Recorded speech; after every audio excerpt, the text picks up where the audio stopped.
Go down. As you can tell, I might have this set up. It's not set up perfectly, but you can see about 15 feet in my jig right there. You're gonna see a fish come up. Right there, boom.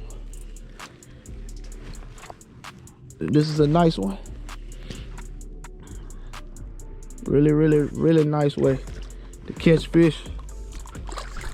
Man, this is so fun.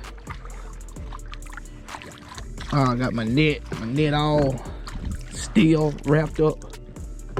I'm gonna go ahead and get this nice one in the boat here. Look at this. Man, 2D sonar, baby. 2D sonar. Ain't nothing fancy.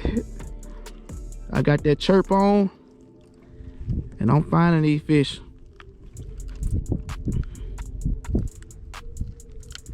All right. Let me turn this other camera. Fishing 22 feet of water. So yeah, not always about having live scope. Yeah, I could use this too.